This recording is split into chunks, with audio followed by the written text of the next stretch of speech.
En el programa anterior, Enrique Provencio compartió su punto de vista sobre el tema los espacios regionales y el desarrollo en el México contemporáneo. La situación regional, que siempre ha sido muy diferenciada en el país, es en la actualidad aún más heterogénea.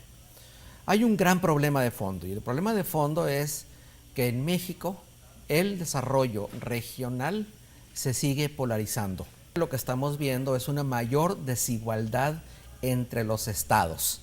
A muy grandes rasgos, los estados de la frontera norte, en particular los estados del noreste, Nuevo León y Tamaulipas, también Coahuila, están creciendo a tasas más dinámicas que el resto del país y sobre todo que los estados del sur. Y eso a lo que nos debe obligar es a desarrollar políticas regionales más intensas y sobre todo una estrategia regional para el desarrollo de México, algo que está muy olvidado en la actualidad. En los hechos, este abandono de una estrategia regional explícita, intencional, lo que ha provocado es algo terrible, que es la desestructuración de las instituciones para el desarrollo de las regiones. En la actualidad en México carecemos de instituciones articuladas a escala nacional para impulsar el desarrollo de las regiones más rezagadas. Las regiones con más fortalezas están encontrando un ritmo de crecimiento más acelerado. Eso está bien. Lo que no está bien es que aquellas regiones que todavía tienen rezagos en competitividad, que tienen una productividad más baja, pues en las próximas décadas encontrarían más dificultades para una convergencia hacia los promedios nacionales. Y ahí es donde está el problema. Por eso hay que plantear, yo creo que con mucha fuerza, que se requiere una reconstrucción institucional de las políticas con perspectiva regional, que ponga el énfasis en el desarrollo de las capacidades locales. Cómo impulsar mecanismos de compensación regional por la vía de la infraestructura, de la productividad, de la inversión, tanto pública como privada, que acelere la formación y el desarrollo de capacidades económicas y sociales en las regiones de mayor atraso. Ese es un primer punto. El segundo punto es la necesidad de encontrar sinergias entre las regiones de mayor y menor desarrollo en México a través de una estrategia de muy largo plazo de infraestructura pensada para la mayor integración del territorio. Seguimos teniendo políticas sectoriales muy aisladas que están leídas desde una perspectiva centralizada, pero no desde una perspectiva local. La producción rural y el desarrollo rural no son una excrescencia del pasado, son un tema de futuro. Las crisis alimentarias de los últimos años nos han venido recordando que el país necesita volver los ojos hacia sus capacidades productivas y con ello hacia su población rural, hacia los productores rurales. Y esta interconexión rural-urbana es la gran novedad de la política ambiental en México y en el mundo.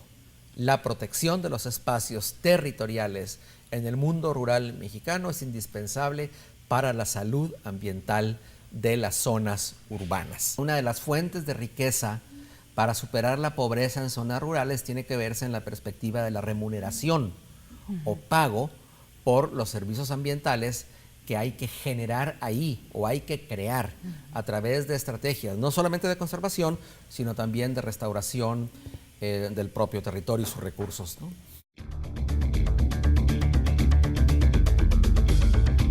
En la emisión de hoy, la doctora Estela Gutiérrez Garza entrevistará a Enrique Provencio sobre el tema los espacios regionales y el desarrollo en el México contemporáneo.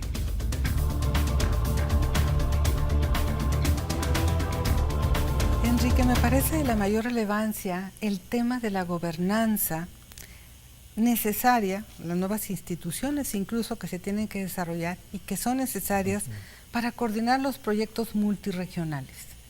¿Qué nos puedes decir al respecto? ¿Cómo se podría avanzar en esa concepción que incluso presenta todavía rasgos muy incipientes a nivel estatal? Bueno, yo apuntaría al menos en tres direcciones. La primera de ellas es que las alianzas entre las regiones, que en los últimos años se han dado a través de los fideicomisos regionales, son muy frágiles. No alcanzan a visualizar proyectos de integración regional a gran escala. En el mejor de los casos hacen algunos estudios y ahí para la cosa. ¿Qué es lo que se requiere? Se requieren instituciones más dinámicas, pero a la vez también más formalizadas, que permitan trabajar de manera más estrecha a los gobiernos estatales de acuerdo a los intereses de las regiones. Ese es un primer aspecto.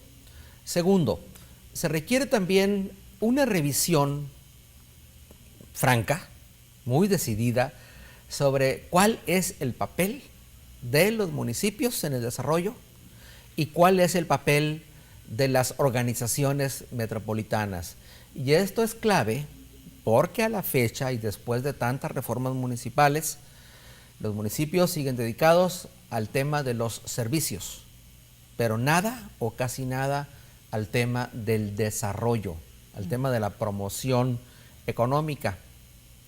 Y esto es cierto particularmente en el caso de las zonas metropolitanas.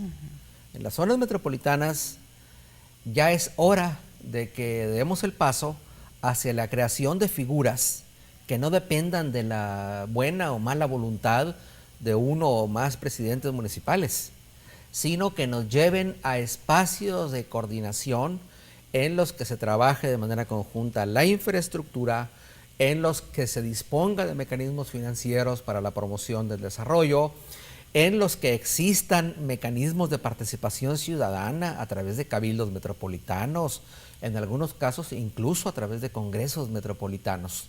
Y ese es un tema al que le seguimos sacando la vuelta en México, porque no nos animamos a ir más allá del tema de la autonomía municipal, cuando en realidad lo que estamos enfrentados es a un problema de coordinación intermunicipal en todas las zonas metropolitanas. Necesitamos el cuarto orden de gobierno en las zonas metropolitanas. Y el tercer aspecto clave que me parece que hay que abordar en el tema de la gobernanza regional es el tema de la transparencia y la rendición de cuentas. Cada vez hay más recursos presupuestales para que los ejerzan los estados y municipios. Y sin embargo, los mecanismos para la transparencia municipal y estatal y para la rendición de cuentas están dejando mucho que desear. En los hechos lo que hay es mucha opacidad en los mecanismos de control presupuestal en los estados y los municipios. Y sobre todo, hay todavía a nivel nacional una lucha casi por el feudo. La Comisión Nacional de Gobernadores en realidad es un espacio de gestión para la tramitación de fondos y muy poco para la promoción del desarrollo. Estas tres grandes dimensiones, espacios de coordinación regional, reforma municipal y metropolitana y transparencia y rendición de cuentas en el uso de los fondos estatales y municipales, me parecen tres aspectos clave en la perspectiva del desarrollo regional. Centrándonos en el último aspecto, el de la transparencia y la rendición de cuentas, me gustaría que reflexionaras sobre la posibilidad que una de las instituciones que requiere el desarrollo regional esté conformada con la participación ciudadana de los actores del desarrollo, en los cuales se pueden definir muchas cosas: el perfil identitario de la región en cuanto a su orientación productiva, el papel que juegan las instituciones de la política social, como la educación, la salud, el respeto a los derechos sociales, la situación multicultural. Es decir, no se necesitaría pensar, ¿verdad?, en la creación de una nueva institución, y con qué características precisamente para concretar una política exitosa de desarrollo regional. Sí, definitivamente. El tema del perfil identitario es clave. Las regiones no son solo, a veces no son ni siquiera principalmente el espacio fisiográfico. Son antes que nada los agentes humanos, las sociedades locales, las que definen a la región. y esa se define a partir de una historia y de una identidad, de una visión de futuro. Y eso es lo que surge del dinamismo local. Pero no es espontáneo, requiere instituciones, agencias de desarrollo, y creo que esa es la palabra más correcta, agencias de desarrollo que permitan darle cabida, darle impulso y potenciar esas identidades y voluntades de cambio. En todas las regiones hay mucho interés. En todas las regiones uno primero voltea a ver el futuro de su espacio social. Pero esa energía social no siempre encuentra cómo canalizarse. Y eso es en parte por la inexistencia de agencias de desarrollo que recaben proyectos, que recaben opiniones, que concentren las ideas, que movilicen energía ciudadana. Y eso puede tener muchas formas directas. Hay ciudades donde los experimentos para crear agencias municipales dan éxito. Hay otros donde se canalizan a través de fideicomisos. Hay espacios más amplios como las zonas metropolitanas donde tiene que ser a través de mecanismos de coordinación intermunicipal. Y ese aspecto creo que es muy importante. Pero esos esfuerzos deberían tener un telón de fondo que es el del ordenamiento del territorio. ¿Cuál es el potencial, la llamada vocación? Pero también cuáles son los limitantes. A largo plazo, ¿qué se debería poder y qué no se debería poder de acuerdo a las restricciones de los recursos naturales, de acuerdo al potencial del territorio? Y ese es un aspecto que es fundamental y de hecho a veces es el primer paso, que haya una visión clara de cuál es la tendencia y que haya una visión clara del ordenamiento del territorio, tanto urbano como ecológico. Y por cierto, eso es algo imprescindible, eso es algo que en este momento, al menos por lo que se refiere al desarrollo urbano, está un poco perdido. Nada más hay que recordar que en pleno 2011 no existe un programa nacional de desarrollo urbano que esté vigente. Uno se pregunta, bueno, ¿y cómo es posible? Entonces, ¿dónde está planteado cuál es el escenario de los grandes ejes de interconexión urbana o interurbana? ¿Cómo está planteado el tema de los usos del suelo? ¿Cuáles son las grandes áreas de expansión que sería deseable que tuviéramos identificadas? Pues no están. Y no están justamente porque no está puesto al día el programa del ordenamiento del territorio. Claro. Y programa de ordenamiento ecológico del territorio sí hay, pero es indicativo y a una gran escala. Necesitamos, y creo que eso es algo imprescindible también, aclararlo y dejar bien dicho cuál es el futuro en términos de escenarios del ordenamiento del territorio. Y en nuestro país, Enrique, ¿cuál viene siendo la región más próspera y la región que está más atrasada? Bueno, hablando de megaregiones o macroregiones, sí. El proceso de crecimiento de los últimos 15 o 20 años ha venido dejando ganadores, y los principales ganadores en el crecimiento de los últimos años han sido los estados del noreste de la República, fundamentalmente Coahuila, Nuevo León, Tamaulipas, por un lado. ¿Por qué razón? Porque los grandes ejes y corredores de vinculación hacia el gran mercado de Estados Unidos han venido activando aún más esa ya antigua tendencia que, por cierto, no es nueva, como lo han documentado muy bien los historiadores del noreste, en particular de Nuevo León. Sí. De hecho, uno de los grandes impulsos para el surgimiento de la capital industrial mexicana, que fue Monterrey desde fines del siglo XIX, principios del siglo XX, provino de los impulsos del mercado del sureste de Estados Unidos, ¿no? Hoy está ocurriendo lo mismo. Pero por otro lado, también tenemos en los extremos peninsulares del país las zonas más dinámicas en términos demográficos y de crecimiento económico de los últimos años. En particular, los nuevos espacios funcionales de Baja California Sur y de la península de Yucatán. Tendríamos entonces los grandes espacios ganadores, el noreste y los extremos peninsulares.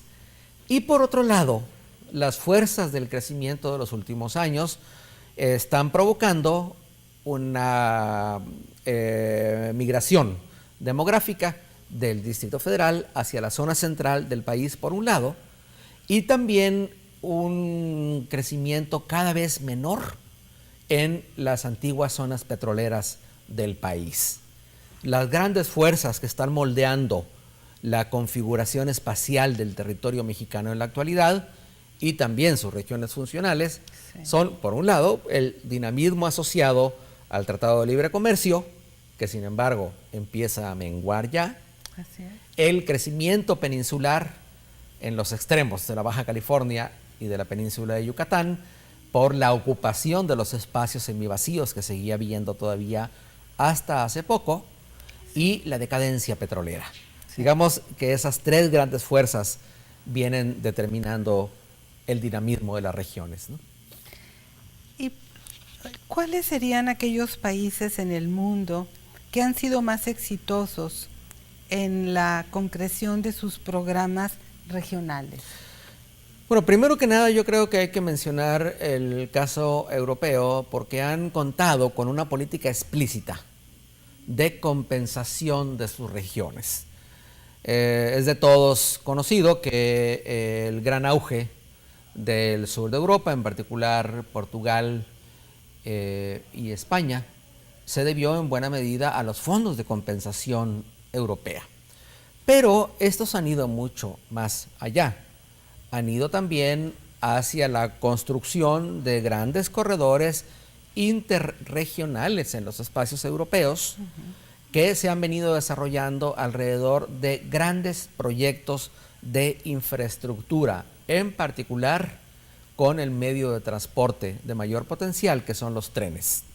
Y en ese caso, en el caso europeo, creo que hay un ejemplo muy claro que la Organización para la Cooperación y el Desarrollo Económico ha explicado muy bien en sus claves y que puede ser una gran lección para México. En el caso de México en particular, lo que se echa mucho de menos es la existencia de proyectos visionarios que puedan marcar un cambio a largo plazo, que realmente permitan articular transversalmente al país, que realmente permitan cambiar los patrones de movilidad, tanto humana como de la carga, y que permitan activar uno de los grandes olvidos nacionales, que es la política ferroviaria, ¿no? Ese es un ejemplo que yo pondría y que creo que viene mucho al caso, ¿no? Sí. Y por ejemplo, en una de las zonas que sabemos que viene siendo del sector regional de los perdedores en el modelo de desarrollo de los últimos años, además del vinculado con la zona petrolera, podemos hablar del sur, ¿verdad?, del país, cuya vocación primordial viene siendo la vocación agropecuaria, y en la cual nos encontramos a una población rural integrada por muchos grupos indígenas. ¿Cuál sería entonces, en este caso particular, una política regional que pudiera permitir esa visión, ¿no?, de ver al país como un todo?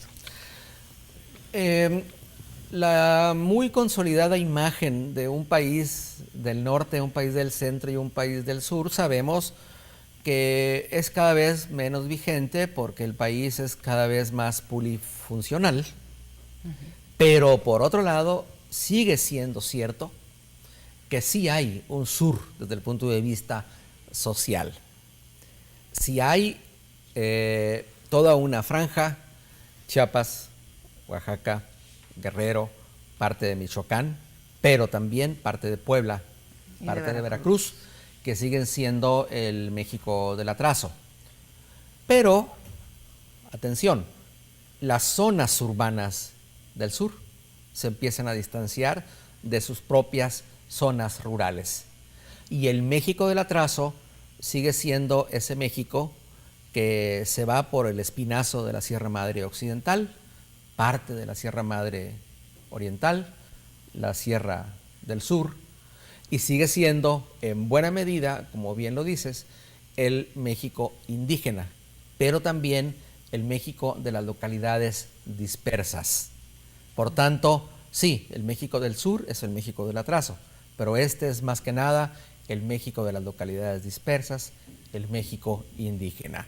Y en términos de política regional, tenemos que hablar no solamente de la política social para esas comunidades, lo cual en parte ya existe, sino sobre todo en términos de la política de infraestructura y de promoción económica.